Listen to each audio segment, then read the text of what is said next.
Hey my beautiful people, what's going on this week? And we have a really cool video this week, but we want to keep it realistic and touch on a few different things when it comes to losing your gecko getting out of its enclosure, and hopefully get something out of this video where you can prevent your gecko from dying and maybe prevent it from getting out altogether. Around this kind of stemmed from a question that kind of merged with another topic with a Patreon supporter of ours, but as well as a question through a follower on Instagram on hopefully some type of tips on finding your gecko. So let's dig in.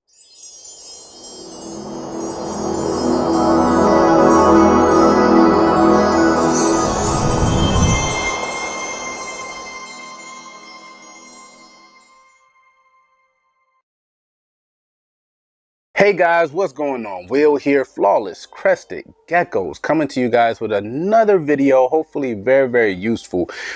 This video is going to be useful to keepers, breeders who has not lost any geckos or had geckos escape, because now you can watch something like this and hopefully add to your mental toolbox of things to do, things to prep for, things to plan for the future. As well as people who are scrambling, trying to find their crested gecko that has escaped their enclosure and looking for a resource on what they should do in the now, in the moment, where you can't really police the situation and you have to deal with what you're dealing with at the moment, along with high emotions and anxiety. So I'll throw it out there, guys. We've said it time and time again in different videos. We've been breeding now for almost a decade, and we've had a lot of geckos escape their enclosures. I'll be very happy to say that we have literally found every single one of them. Now, we've told stories on live interviews on our most scariest situations, and I'll say that we rarely get any escape now, but it will happen. It will happen, especially when you have kids working for you that's not paying attention to detail, or Audra's ADHD mind, or myself. I'm not going to pass the blame around. We all going to share it.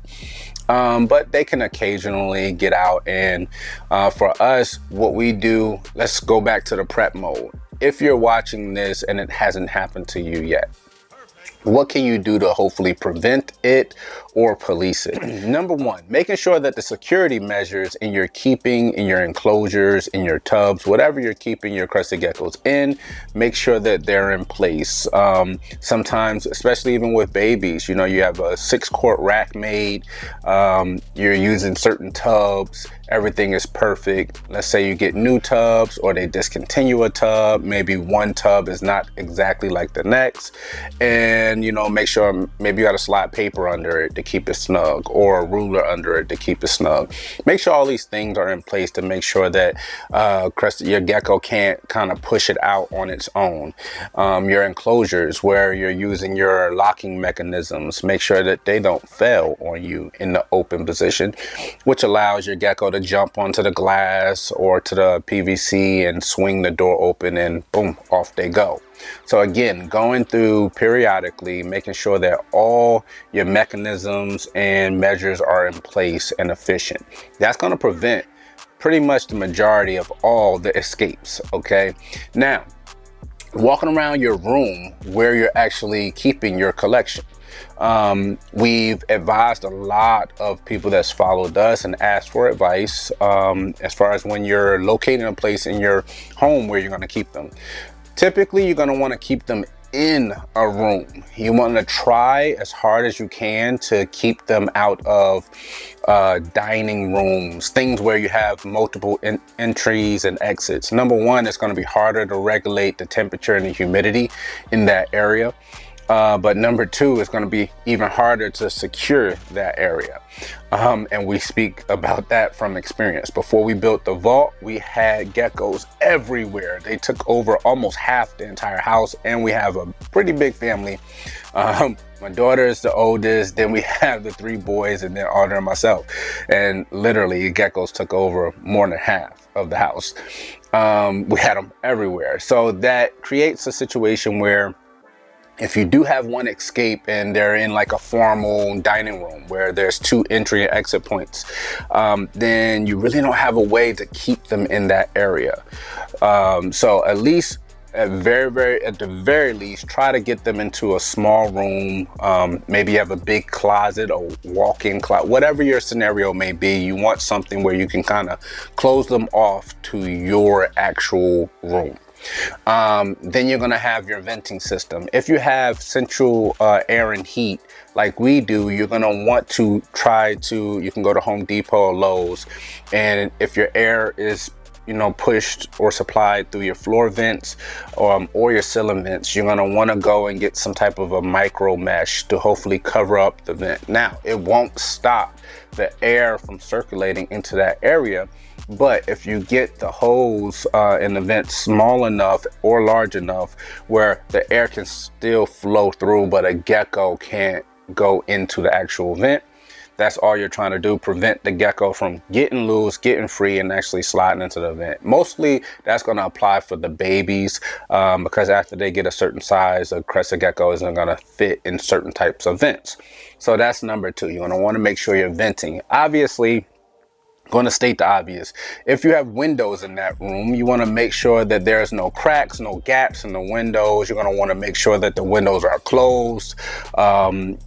And that's pretty much easy in the gist of that. Now that we talked about all of that, are you guys needing some assistance with your crested gecko breeding programs? Well, check out our Patreon. We've been running it here now for pretty much close to 2 years. Everyone's been extremely excited. We keep adding new perks every time you guys turn around. We give away Xanthics, we give away high whites, we give away lily whites. We actually upgraded this year to we're giving away over 12 geckos every single year.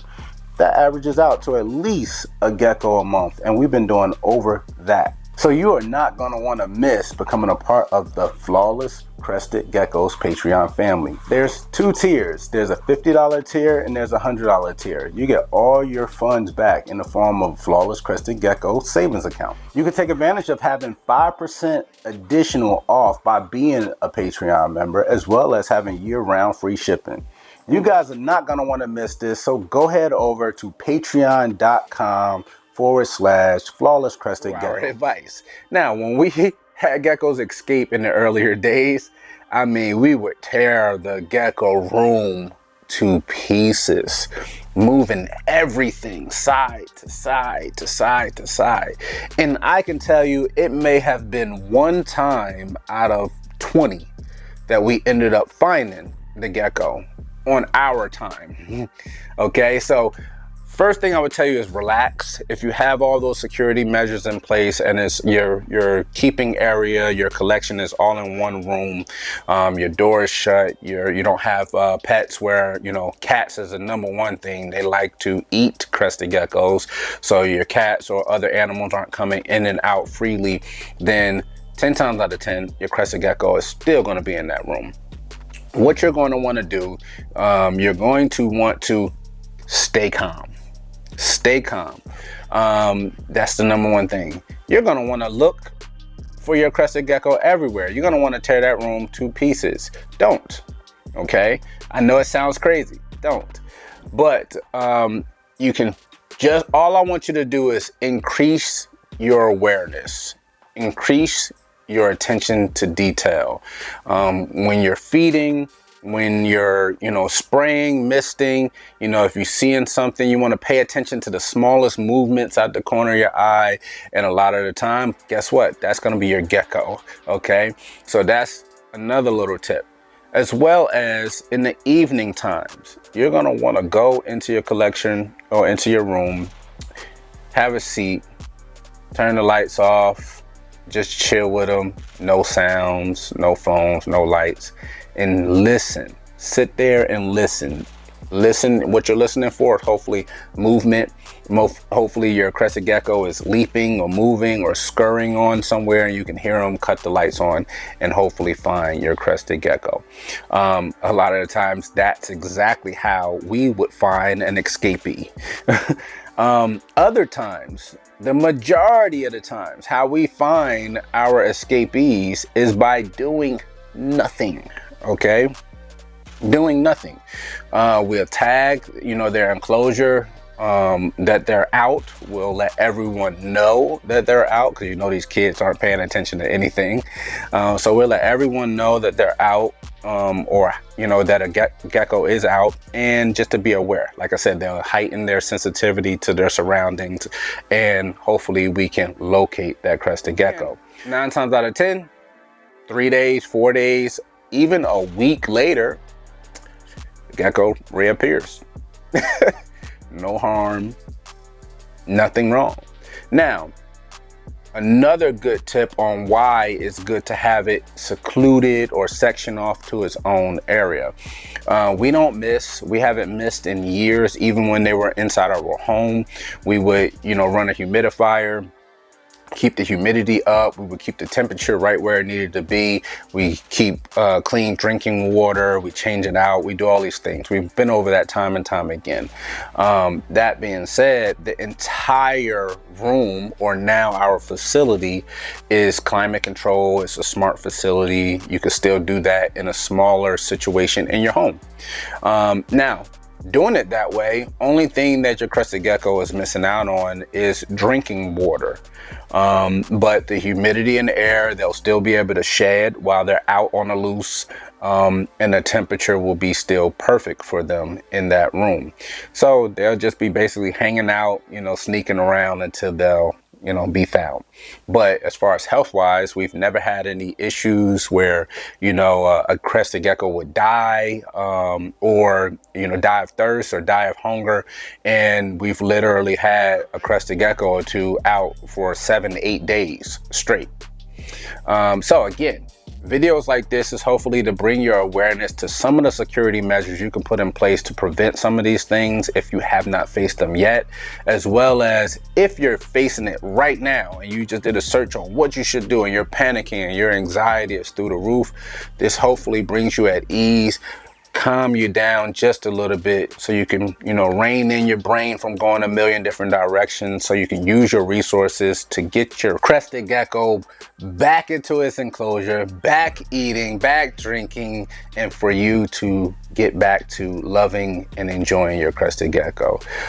If you guys have had an experience with losing a crested gecko or a crested gecko escaping on you, put them down in the comments. I would love to read your scenarios on what actually happened with you from your perspective, and if panicking and tearing your room apart like we've done in the past several times actually helped you, because I can literally say maybe once or twice it did out of 25 times that we've done it, and it got to a point where literally the less that we would look for a crested gecko, the quicker we would find it.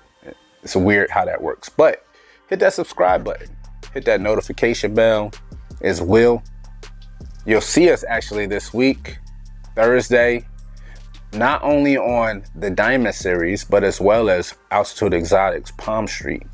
We're going to be interviewed over there, going to have a blast, have a good old time, as well as we're leaving next week. We're leaving the country. We'll be in Belize with Brian at Altitude as well, and we'll be doing a huge event over there as well. So you'll see us over there as too. But as well, flawless crested geckos, and we out.